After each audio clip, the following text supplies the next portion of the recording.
श्री स्वामी समर्थ. नमस्कार मंडळी, स्वागत आहे तुमचे माझ्या यूट्यूब चॅनलवरती. आजचा दिवस तुम्हाला खूप छान सुखाचा आनंदाचा जाऊ, हीच मी स्वामींच्या चरणी प्रार्थना करते आणि या नवीन व्हिडिओला सुरुवात करते. आपल्या हिंदू धर्मात एकादशी तिथीला विशेष महत्त्व आहे.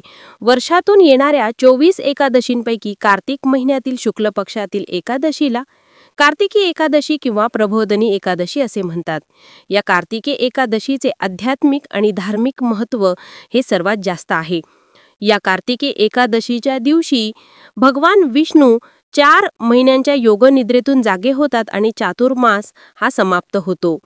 आषाढी एकादशीला भगवान विष्णू हे योगनिद्रेमध्ये जातात आणि या कार्तिकी एकादशीला ते योगनिद्रेतून जागे होतात आणि म्हणून या एकादशीला देवउठणी एकादशी असेही म्हटले जाते. परंतु 2025 मध्ये ही कार्तिकी एकादशीची तिथी 2 दिवस असल्यामुळे सर्वांनाच प्रश्न पडला आहे की या कार्तिकी एकादशीचं व्रत हे नक्की कधी करावे. तर पहा, ही कार्तिकी देवउठणी एकादशीचा प्रारंभ 1 नोव्हेंबरला सकाळी 9:11 सुरू होणार आहेत आणि 2 नोव्हेंबरला सकाळी 7:31 समाप्त होणार आहे. त्यामुळे उदय तिथीनुसार आपल्याला 2 नोव्हेंबरला म्हणजेच रविवारी या कार्तिकी एकादशीचं व्रत करायचं आहे. कारण जी तिथी सूर्योदय पाहते ती तिथी आपल्याकडे ग्राह्य धरली जाते. म्हणजेच एकादशी तिथी आदल्या दिवशी सुरू झाली असली तरी तिने जर दुसऱ्या दिवशीचा सूर्योदय पाहिला असेल तर ती तिथी आपण पाळत असतो. आणि जर तुम्ही कॅलेंडरवरती पाहिले तर सूर्योदय पाहिलेल्या तिथीवर भागवत धर्माचे ध्वजचिन्ह दिसून येते. भागवत धर्म पाळणारे वारकरी बांधव त्यालाच भागवत एकादशी असे म्हणतात. आता ज्यांना वैदिक धर्माचं ज्ञान आहे, जे ऋषी मुनी आहेत, कर्मकांड करणारे योगी, स्मार्थ एकादशीला म्हणजेच 1 नोव्हेंबरला जी स्मार्थ एकादशी आली आहे तर त्या एकादशीचं व्रत करणार आहेत. आणि वैष्णव म्हणजे जे विष्णू भक्त आहेत, आपल्यासारखी जी संसारी लोक आहेत, तर ते सूर्योदय पाहणारे तिथी ग्राह्य धरतात आणि ते भागवत एकादशीचे व्रत करतात. म्हणून सर्व विष्णू भक्तांनी स्मार्थ एकादशीला विष्णू पूजा करावी. मात्र एकादशीचं व्रत हे भागवत एकादशीला म्हणजेच 2 नोव्हेंबरला आपल्याला व्रत करायचं आहे. परंतु तुम्ही या देवउठणी एकादशीला जे काही उपाय करणार आहे, ज्या काही सेवा करणार आहे, तर त्या तुम्ही शनिवारी 1 नोव्हेंबरला आणि रविवारी 2 नोव्हेंबरला या दोन्ही दिवशी करू शकता. कारण शास्त्रानुसार हे दोन्ही दिवस उपाय आणि सेवा करण्यासाठी खूप प्रभावी मानले जातात. कार्तिकी एकादशी ही वर्षातील सर्वात मोठी एकादशी मानली जाते. या दिवशी आपण व्रत केले तर आपल्याला वर्षातील सर्व एकादशींचं पुण्यफळ मिळत असतं. ज्या प्रकारे आषाढी एकादशीला पंढरपूरला वारी जाते, तसेच या कार्तिकी एकादशीला सुद्धा पंढरपूरची वारी जी आहे तर ती जात असते. आणि म्हणून या कार्तिकी एकादशीचं व्रत अगदी लहान मुलांपासून ते मोठ्यांपर्यंत सर्वच जण करत असतात, जेणेकरून आपल्याला वर्षातील सर्व एकादशींचं पुण्यफळ प्राप्त होते. भगवान विष्णूंचा आशीर्वाद हा देखील आपल्याला प्राप्त होतो. धार्मिक दृष्टीने देवउठणी एकादशी ही अत्यंत महत्त्वाची तिथी असल्यामुळे या दिवशी काही प्रभावी उपाय आणि सेवा सुद्धा केल्या जातात. आज या व्हिडिओमध्ये मी तुम्हाला एक अतिशय प्रभावी असा उपाय सांगणार आहे. देवउठणी एकादशीला तुम्ही उपवास नाही केला तरीही चालेल, पण आईने मुलांसाठी इथे लावा असा एक दिवा. हा दिवा लावल्याने मुलांचे सर्व दोष, संकट, विघ्न, अडचणी नष्ट होऊन अभ्यासात प्रगती, नोकरीत भरभरून यश मिळेल, मुलांची प्रत्येक क्षेत्रात प्रगती होईल. तर असा हा दिवा कुठे लावायचा आहे, कोणत्या वेळेत लावायचा आहे, याबद्दलची संपूर्ण माहिती आज या व्हिडिओमध्ये मी तुमच्यासोबत शेअर करणार आहे.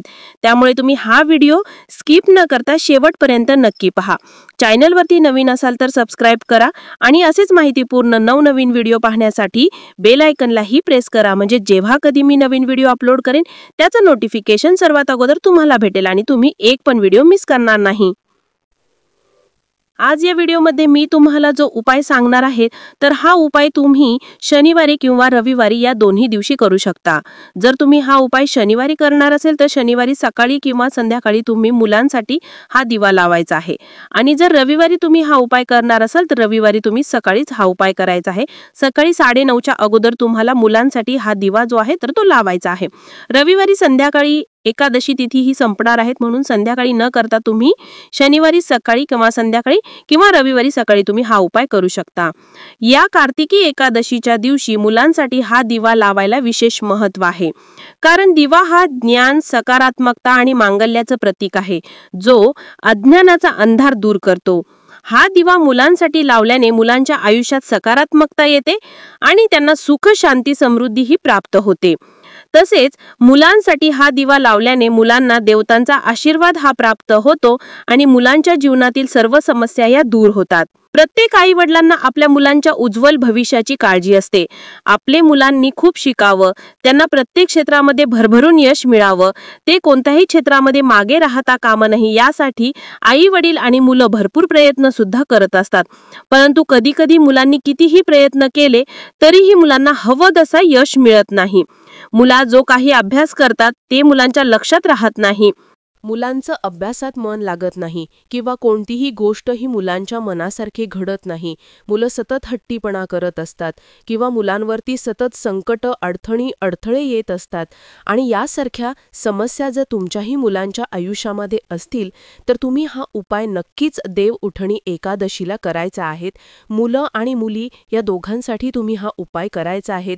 आणि जर तुमच्या घरामध्ये 2 मुलं असतील तर हा उपाय कसा करायचा आहे, किंवा तुमची मुलं बाहेरगावी शिकायला असतील तरी हा उपाय कसा करायचा आहे हे सुद्धा मी तुम्हाला व्हिडिओच्या शेवटी सांगणार आहे. आता हा उपाय करण्यासाठी आपल्याला एकादशीच्या दिवशी सकाळी लवकर उठायचं आहे. आंघोळीच्या पाण्यामध्ये थोडंसं गंगाजल आणि हळद टाकून तुम्हाला स्नान करायचं आहे. मुलांच्या आंघोळीच्या पाण्यामध्ये सुद्धा ह्या वस्तू टाकायच्या आहेत. यामुळे आपल्यामध्ये काही नकारात्मक ऊर्जा असेल तर ती निघून जाते आणि आपलं शरीर, मन, आत्मा हा शुद्ध आणि पवित्र होत असतो. यानंतर शुद्ध कपडे परिधान करून सर्वप्रथम आपल्या देवघरातील देवांची विधिवत पूजा करून घ्यायची आहेत.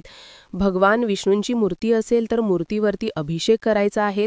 फोटो असेल तर स्वच्छ पुसून काढायचा आहे. यानंतर त्यांना पिवळी फुलं, गूळ, खोबऱ्याचा नैवेद्य किंवा पिवळ्या रंगाची मिठाई तुम्हाला अर्पण करायची आहेत. धूपदीप अगरबत्ती लावून वातावरण हे प्रसन्न करायचं आहे. भगवान विष्णूंना तुळशीपत्र अर्पण करायचं आहे आणि यानंतर तुम्हाला हा उपाय करायचा आहे. उपाय करण्यासाठी तुम्हाला एक दिवा लागणार आहे. दिवा हा तुम्ही कोणत्याही धातूचा घेऊ शकतात, स्टीलचा, मातीचा किंवा तुम्ही कणकेचा दिवा घेतलात तरी सुद्धा चालेल. आणि या दिव्यामध्ये आपल्याला 9 वातींची एक वात लावायची आहेत. म्हणजे तुम्हाला एकसारख्या 9 लांब कापसाच्या वाती बनवून घ्यायच्या आहेत आणि त्या 9 वाती तुम्हाला एकत्र करून त्या 9 वातींची एक वात तुम्हाला बनवायची आहेत. आणि यानंतर ही वात तुम्हाला त्या दिव्यामध्ये घालायची आहेत. आणि दिव्यामध्ये तुम्हाला मोहरीचं तेल घालायचं आहे. मोहरीचं तेल तुमच्याकडे नसेल तर मग तुम्ही तिळाचं तेल घातलं तरीही चालेल. मोहरीचं तेल आणि तिळाचं तेल हे नकारात्मक ऊर्जा दूर करण्यासाठी खूप प्रभावी मानले जाते. म्हणून या दोन्हीपैकी जे तेल आहेत ते तेल तुम्हाला त्या दिव्यामध्ये घालायचं आहे. आणि जर हे तेल तुमच्याकडे नसेल तर मग जे तेल तुम्ही देवघरामध्ये देवांसाठी वापरता दिवा लावण्यासाठी तर ते तेल घातलं तरी सुद्धा चालेल. यानंतर आपल्याला एक प्लेट घ्यायची आहे. प्लेटमध्ये थोडेसे तांदूळ ठेवायचे आहेत आणि तांदळावरती हा दिवा तुम्हाला ठेवायचा आहे. यानंतर हा दिवा आपल्याला आपल्या देवघरामध्ये ठेवायचा आहे. दिव्याची वात ही देवांकडे असेल अशा पद्धतीने हा दिवा तुम्हाला ठेवायचा आहे. दिव्याला हळद, कुंकू, अक्षदा, फुले अर्पण करायची आहेत. धूपदीप अगरबत्ती ओवाळून घ्यायची आहेत आणि तिथेच बसून तुम्हाला 16 वेळा कनकधारा स्तोत्राचं पठण करायचं आहे. जर तुमची मुलं मोठी असेल तर मुलांकडून तुम्हाला ही जी सेवा आहे तर ही करून घ्यायची आहे. कार्तिकी एकादशीला कनकधारा स्तोत्राची सेवा ही सर्वात मोठी आणि प्रभावी सेवा मानली जाते. ह्या सेवेने मुलांच्या आयुष्यातील सर्व समस्या, अडचणी, अडथळे हे दूर होतात. ही सेवा करून झाल्यानंतरनं एक तुळशीपत्र घ्यायचं आहे आणि मुलांच्या हातात द्यायचं आहे आणि ओम नमो भगवते वासुदेवाय नमः हा मंत्र म्हणत हे तुळशीपत्र तुम्हाला मुलांच्या हातून भगवान विष्णूंना अर्पण करायचं आहे. भगवान विष्णूंची मूर्ती किंवा फोटो तुमच्या देवघरामध्ये नसेल तर बाळकृष्णांची मूर्ती ही प्रत्येकाच्या देवघरामध्ये असते, तर तिथे हे तुम्हाला तुळशीपत्र अर्पण करायचं आहे.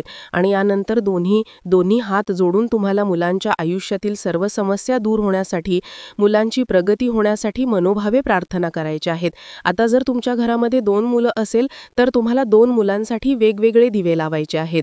आणि जर तुमचा मुलगा किंवा मुलगी बाहेरगावी शिकायला असेल तर आई किंवा वडिलांनी हा उपाय मुलांसाठी केला तरी सुद्धा चालतो. आता ही सर्व सेवा तुमची देवघरामध्ये करून झाल्यानंतरनं जो दिवा तुम्ही देवघरामध्ये मुलांसाठी लावला होता तर तो दिवा तिथून उचलायचा आहे आणि आपल्या घरामध्ये जी तुळस असते तर त्या तुळशीपाशी नेऊन ठेवायचं आहे. आणि पुन्हा एकदा मुलांच्या आयुष्यातील समस्या दूर होण्यासाठी तुम्हाला मनोभावे प्रार्थना करायची आहेत. दिवा भिजल्यानंतरनं त्या दिव्यामध्ये ज्या काही वाती असणार आहेत तर त्यामध्ये 2 कापूरवड्या टाकायच्या आहेत आणि तो कापूर आपल्याला प्रज्वलित करून त्याचा धूर हा संपूर्ण घरामध्ये फिरवायचा आहे. तर अशा पद्धतीने तुम्हाला हा जो उपाय आहे तर हा उपाय देव उठणे कार्तिकी एकादशीला प्रत्येक आईने आपल्या मुलांसाठी करायचा आहे. खूप प्रभावी उपाय आहेत, नक्की करा. हा उपाय जर तुम्ही अगदी श्रद्धेने जर मुलांसाठी केला तर मुलांच्या आयुष्यात नक्कीच तुम्हाला खूप चांगले सकारात्मक बदल जाणवतील. मुलांच्या आयुष्यातील सर्व समस्या ह्या दूर होऊन त्यांची प्रत्येक क्षेत्रामध्ये भरभरून प्रगती होईल. जर तुमच्या घरामध्ये सूतक असेल तर तुम्हाला हा उपाय करता येणार नाही आणि जर स्त्रियांना मासिक धर्म असेल तर घरातील स्वतः मुलांनी किंवा वडिलांनी मुलांसाठी हा उपाय केला तरी सुद्धा चालेल. तर ही अत्यंत महत्त्वाची माहिती मला तुमच्यापर्यंत शेअर करायची होती. व्हिडिओ तुम्हाला आवडला तर लाईक करा, चॅनलवरती नवीन असाल तर सबस्क्राईब करा आणि हा व्हिडिओ आपल्या मित्रपरिवारासोबत जास्तीत जास्त शेअर करा. चला तर मग भेटू असंच पुढल्या एका नवीन व्हिडिओमध्ये. तोपर्यंत सर्वांना श्री स्वामी समर्थ.